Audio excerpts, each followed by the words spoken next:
दृष्टि आईएएस के in focus programme में एक बार फिर आपका स्वागत है। मेरा नाम है मनीष। हाल ही में देश की वित्त मंत्री निर्मला सीतारमण ने संसद में लोकसभा में अपना बजट 1 फरवरी 2024 को पेश किया, जिसके अंतर्गत एक महत्वपूर्ण टर्म खास तौर से चर्चा में रही नीली अर्थव्यवस्था।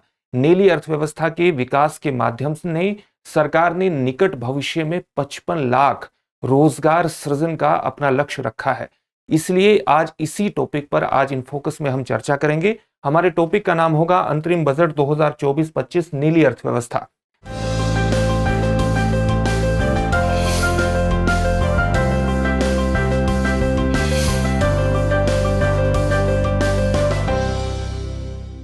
सबसे पहले देखते हैं कि इस पूरे टॉपिक के अंतर्गत हमारी चर्चा के क्या पक्ष होंगे। सबसे पहले हमने उस खबर को जान लिया है जिसके कारण ये पूरा टॉपिक चर्चा में है। इसके बाद हम ये देखेंगे कि वस्तुतः नीली अर्थव्यवस्था होती क्या है और नीली अर्थव्यवस्था 2.0 का क्या मतलब है। इसके बाद हम नीली अर्थव्यवस्था के महत्व और उसके सामने आने वाली चुनौतियों पर बात करेंगे। अंतरिम बजट में किस प्रकार से इन चुनौतियों से पार पाने का एक रास्ता दिखाई देता है उसको देखेंगे और अंत में आपके लिए एक अभ्यास प्रश्न होगा जिसका उत्तर आपको कमेंट बॉक्स में कमेंट करके देना होगा। ये जो पूरा विषय है ये आईएएस की मुख्य परीक्षा के सामान्य अध्ययन प्रश्न पत्र 3 से भारतीय अर्थव्यवस्था जैसे खंडों से जुड़ेगा। हम आगे बढ़ें इससे पहले आप हमारे चैनल को सब्सक्राइब जरूर कीजिए और बेल आइकन दबाइए ताकि हमारे सभी प्रोग्राम का नोटिफिकेशन आप प्राप्त कर सकें। साथ ही सभी प्रोग्राम का जो पीडीएफ फाइल है वो इनफोकस दृष्टि आईएएस चैनल पर के टेलीग्राम चैनल पर आपको उपलब्ध कराया जा रहा है। यहां पर इसका डिस्क्रिप्शन लिंक में दे दिया गया है, वहां से आप सभी प्रोग्राम की पीडीएफ फाइल डाउनलोड कर सकते हैं और अपनी तैयारी को लगातार अपडेट कर सकते हैं। सबसे पहले देखते हैं कि नीली अर्थव्यवस्था का मतलब क्या होता है। आप नीली अर्थव्यवस्था का सामान्य मतलब ये लगाइए कि जो हमारे तटीय क्षेत्र हैं और जो हमारी समुद्री जलीय जीवन है उसके माध्यम से अर्थव्यवस्था को प्रोत्साहित करना। सामान्य तौर से क्या मतलब है? समुद्र और तटों से संबंधित जो आर्थिक गतिविधियां हैं उनका विकास करना। इसमें किस तरह की चीजें आ जाएंगी, जैसे मछली पालन, जैसे झींगा पालन, पर्यटन का विकास करना, इस तरह की चीजें आ जाएंगी ताकि तटीय क्षेत्र पर बसी हुई तमाम जनसंख्या का एक आर्थिक विकास सुनिश्चित किया जा सके। दो विशेष तौर से परिभाषा खास तौर से महत्वपूर्ण है यहां पर, एक यूरोपीय आयोग की और एक विश्व बैंक की। यूरोपीय आयोग क्या कहता है? यूरोपीय आयोग कहता है कि महासागरों का, समुद्रों का और तटों से संबंधित सभी क्षेत्रों का सभी आर्थिक गतिविधियों का विकास करना नीली अर्थव्यवस्था के अंतर्गत आता है। वहीं विश्व बैंक का कहना है कि समस्त समुद्री पारिस्थितिकी तंत्र का विकास करना और इस प्रकार से विकास करना कि उसके पर्यावरण पर किसी भी प्रकार का नकारात्मक प्रभाव न पड़े, उसके स्वास्थ्य पर नकारात्मक प्रभाव न पड़े, और इसको ऐसा करके आर्थिक विकास लोगों का सुनिश्चित करना, उनके लिए बेहतर आजीविका का निर्माण करना, उनके लिए रोजगार का सृजन करना। वस्तुतः ये सारी चीजें नीली अर्थव्यवस्था के अंतर्गत आती है। यहां हम जो बात कर रहे हैं बजट 2024-25, अंतरिम बजट 2024-25 में नीली अर्थव्यवस्था 2.0 की बात की गई है। 2.0 की बात क्यों की गई है? इसका कारण यह है कि एक मसौदा ड्राफ्ट, एक नीली अर्थव्यवस्था पर जो मसौदा योजना है वो जुलाई 2022 में भी प्रस्तुत की गई थी, जिसमें समुद्री तटीय क्षेत्रों के संपूर्ण विकास की एक योजना प्रस्तुत की गई थी ताकि वहां पर बसी हुई जनसंख्या के संपूर्ण विकास को सुनिश्चित किया जा सके। अब इसमें जो सबसे प्रारंभिक तत्व निकल करके आ रहा है वो निकल करके आ रहा है कि इसमें जलवायु अनुकूल प्रयासों को जोड़ना ताकि सतत विकास के लक्ष्यों को हासिल किया जा सके। और आप जानते हैं कि यूनाइटेड नेशन ने जो सतत विकास लक्ष्य घोषित किया गया है उसका सतत विकास लक्ष्य नंबर 14 लाइफ बिलो वाटर, जल निमग्न जीवन को अभिव्यक्त करता है। यानी जलीय क्षेत्रों में इस प्रकार से विकास को सुनिश्चित करना कि उससे तटीय क्षेत्रों का में बसे लोगों का भी विकास हो सके और साथ ही जो समुद्री पारिस्थितिकी तंत्र है उस पर भी नकारात्मक प्रभाव न पड़ सके। तो इसमें सततता के तत्व को अब जोड़ दिया गया है ताकि एसडीजी 14 को भी प्राप्त किया जा सके और समुद्री क्षेत्रों के, तटीय क्षेत्रों के संपूर्ण विकास को सुनिश्चित किया जा सके। इसका मतलब ये नीली अर्थव्यवस्था का सामान्य अर्थ है। इसका महत्व क्या है और इसके सामने आने वाली चुनौतियां क्या है आप जानते हैं। इसके महत्व को सबसे पहले इस प्रकार से देखिए कि हमारे देश का जो तटीय क्षेत्र है उसकी टोटल लंबाई 7,516.4 6 किलोमीटर है।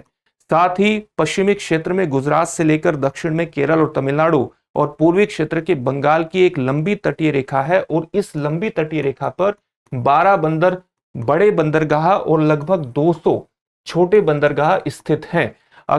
और ये सारे बंदरगाह परिवहन की एक ऐसी व्यवस्था स्थापित करते हैं जो तटीय क्षेत्रों के संपूर्ण व्यवसाय को 95% व्यवसाय को समायोजित कर सकते हैं और देश की जीडीपी में हाल ही में इनका जो योगदान है वो लगभग 4% का है। इसका जो परिवहन का तटीय क्षेत्रों में पड़ने वाले परिवहन का योगदान 4% है। तो इसका बड़ा महत्व है और इसके विकास को इसलिए सुनिश्चित करना जरूरी है अगर आप नीली अर्थव्यवस्था के विकास को सुनिश्चित करना चाहते हैं। साथ ही भारत शिपिंग उद्योग का भी विस्तार करना चाहता है। शिपिंग उद्योग के क्षेत्र में भारत एक वैश्विक शक्ति बनना चाहता है, खासतौर से शिपिंग की मरम्मत और उसके रखरखाव के क्षेत्र में, ताकि वैश्विक स्तर पर भी वो एक महत्वपूर्ण रणनीतिक बढ़त हासिल कर सके। अपतटीय ऊर्जा उत्पादन एक महत्वपूर्ण क्षेत्र हो सकता है भारत में ऊर्जा उत्पादन का और भारत की बढ़ती हुई ऊर्जा जरूरतों को पूरा करने का, क्योंकि जो तटीय क्षेत्र हैं भारत के, वहां पर पवन ऊर्जा और सौर ऊर्जा का एक बड़ा क्षेत्र साबित हो सकता है और इसलिए इसके नीली अर्थव्यवस्था के विकास को सुनिश्चित करना जरूरी है। इसी प्रकार से जो एक्वा कल्चर है, यानी जो जलीय कृषि है और जो समुद्री जैव प्रौद्योगिकी है, ये भारत की खाद्य आवश्यकताओं को पूरा करने में एक महत्वपूर्ण भूमिका निभा सकती है। साथ ही सतत विकास लक्ष्यों के साथ इसका एक तालमेल भी स्थापित किया जा सकता है। आपको अभी बताया गया था कि सतत विकास लक्ष्य 14 जल निमग्न जीवन को प्रदर्शित करता है, जिसमें समुद्री तटीय क्षेत्रों पर बसी जनसंख्या की विकास के साथ साथ समुद्री पारिस्थितिकी तंत्र को समायोजित करना, उसके स्वास्थ्य पर किसी प्रकार का नकारात्मक प्रभाव न पड़े, इस प्रकार से विकास को सुनिश्चित करना, ये चीजें शामिल हैं। तो इस प्रकार से जो नीली अर्थव्यवस्था का महत्व है वो परिवहन के दृष्टिकोण से, शिपिंग उद्योग के दृष्टिकोण से, अपतटीय ऊर्जा उत्पादन के दृष्टिकोण से, एक्वाकल्चर और समुद्री जैव प्रौद्योगिकी के दृष्टिकोण से और सतत विकास लक्ष्य को हासिल करने के दृष्टिकोण से है। इसमें आने वाली चुनौतियां क्या है? चुनौतियां सबसे पहले यही है कि भारत का जो तटीय क्षेत्र है, अभी वहां पर बंदरगाहों का और वहां पर स्थित जो हवाई अड्डे हैं उनका इस तरह से विकास नहीं हो पाया है कि वो इस पूरी अर्थव्यवस्था को बहुत बेहतर तरीके से सपोर्ट कर सके। तो अवसंरचनात्मक विकास की कमी है।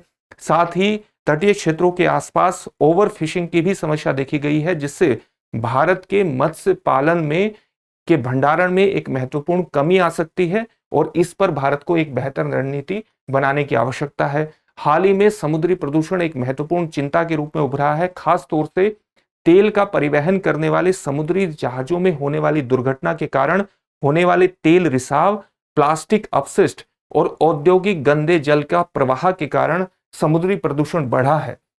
जलवायु परिवर्तन के कारण समुद्री जल स्तर बढ़ता जा रहा है, जिससे तटीय क्षेत्रों में बसी जनसंख्या के लिए एक महत्वपूर्ण चुनौती उत्पन्न हुई है। इसी तरह से भारत के साथ जो श्रीलंका की जो जलीय सीमा है, खासतौर से पाक जल संधि में वो जलीय सीमा स्पष्ट नहीं है और इसलिए मछुआरों के बीच कई प्रकार के संघर्ष देखने को मिलते हैं। इस तरह की चुनौतियां उपलब्ध हैं। इन सभी चुनौतियों से निपटने के प्रयास सरकार ने अलग अलग स्तरों पर किए हैं, लेकिन अंतरिम बजट 2024-25 में किस तरह के प्रयास किए गए हैं, इसको जानना विशेष रूप से महत्वपूर्ण है। नीली अर्थव्यवस्था 2.0 की उसमें बात की गई है, सतत विकास को उसमें जोड़ा गया है। तो इसमें कहा गया है कि तटीय एक्वाकल्चर और समुद्री कृषि के लिए एक महत्वपूर्ण योजना की घोषणा की जाएगी। जो तटीय एक्वाकल्चर है, तटीय जलीय कृषि है, ये एक व्यापक शब्द है जो समुद्री पौधों, जलीय पौधों और जानवरों के खेती करने को संदर्भित करता है। और वहीं जो समुद्री कृषि है, ये खारे पानी में समुद्री जीवों के पालन और उनकी हार्वेस्टिंग को संदर्भित करता है। यानी तटीय एक्वाकल्चर की एक शाखा है समुद्री कृषि। इसके लिए जल्द ही एक योजना की घोषणा करने की बात की गई है। साथ ही दो शब्द विशेष रूप से महत्वपूर्ण है कि तटीय क्षेत्रों का विकास करते हुए उनका आर्थिक विकास सुनिश्चित करने के अंतर्गत पुनर्स्थापना, जलवायु रेस्टोरेशन, पुनर्स्थापना और अनुकूलन, एडेप्टेशन का विशेष तौर से ध्यान रखा जाएगा। पुनर्स्थापना का मतलब क्या है, जलवायु बहाली का मतलब क्या है कि इस प्रकार से विकास को बढ़ावा देना ताकि पर्यावरण में कार्बन डाइऑक्साइड की सांद्रता न बढ़े, उत्सर्जन न बढ़े और वो मानव स्वास्थ्य के लिए हानिकारक साबित न हो, उसके लिए सुरक्षित स्तर पर बनी रहे। इसका मतलब है, इसको कहते हैं पुनर्स्थापना। इसी प्रकार से अनुकूलन का क्या मतलब है? अनुकूलन का मतलब है कि जलवायु परिवर्तन के प्रभावों को समायोजित करने के लिए कदम उठाना, जैसे अपने घर के आसपास पेड़ पौधों को उगाना। तो इन सारी गतिविधियों को, यानी पुनर्स्थापना से संबंधित गतिविधियों को और अनुकूलन को बढ़ावा दिया जाएगा, ताकि समुद्री आर्थिक गतिविधियों का विकास इस प्रकार से किया जा सके कि महासागरों को किसी भी प्रकार का नुकसान ना हो। और इसके लिए जरूरी है कि 5 एकीकृत एक्वा पार्क स्थापित करने की घोषणा बजट में की गई है। साथ ही प्रधानमंत्री मत्स्य योजना, जिसकी घोषणा 2019-20 में सितंबर के बजट में, जब पूर्ण बजट पेश किया गया था, उसमें की गई थी और इसकी शुरुआत सितंबर 2019 में हुई थी। इसके माध्यम से समुद्री जलीय कृषि करने वाले किसानों, खासतौर से मछली पालन करने वाले किसानों को सरकार की तरफ से 70% तक अनुदान दिया जाता है और 30% वो खुद खर्च करते हैं। तो इस योजना का दायरा बढ़ा जाएगा। इसका कार्यान्वयन इस प्रकार से सुनिश्चित किया जाएगा कि आने वाले समय में जो जलीय कृषि उत्पादन है वो प्रति हेक्टेयर 3 टन से बढ़ाकर उसको 5 टन किया जाएगा। प्रति हेक्टेयर उत्पादन जलीय कृषि के अंतर्गत 3 टन से बढ़ाकर 5 टन किया जाएगा। उसी प्रकार से निर्यात को दोगुना करके 1 लाख करोड़ रुपए तक पहुंचाया जाएगा। और इसी तरह से एक महत्वपूर्ण, जो अभी आपके सामने सूचना साझा की गई थी, कि निकट भविष्य में रोजगार के इस योजना के कार्यान्वयन के माध्यम से रोजगार के 55 लाख अवसर सृजित किए जाएंगे, ताकि समुद्री नीली अर्थव्यवस्था का विकास इस प्रकार से किया जा सके कि वो तटीय क्षेत्रों में बसी जनसंख्या के लिए आजीविका के बेहतर अवसर बना सके और साथ ही उसमें सतत सस्टेनेबिलिटी का तत्व जोड़ करके समुद्री पारिस्थितिकी तंत्र को भी सुरक्षित रख सके। यही पूरा टॉपिक था। अंत में एक प्रश्न देख लेते हैं। प्रश्न क्या है? अंतरिम बजट 2024-25 में प्रधानमंत्री मत्स्य संपदा योजना की कार्यान्वयन के माध्यम से रोजगार के कितने अवसर सृजित करने का लक्ष्य घोषित किया गया है? आपके ऑप्शंस हैं 55 लाख, माफ कीजिएगा 45 लाख, 55 लाख, 65 लाख या उपरोक्त में से कोई नहीं। इस प्रश्न का उत्तर आप हमें कमेंट बॉक्स में कमेंट करके जरूर दीजिए। साथ ही हमारे चैनल को सब्सक्राइब करिए और बेल आइकन दबाइए, ताकि हमारे सभी प्रोग्राम का नोटिफिकेशन आपको प्राप्त हो सके। फिर से एक नए सेशन में आपसे मुलाकात होगी। धन्यवाद। डियर व्यूअर्स, अपने एग्जाम की तैयारी को और बेहतर करने के लिए हमारे चैनल को लाइक, शेयर और सब्सक्राइब करना न भूलें।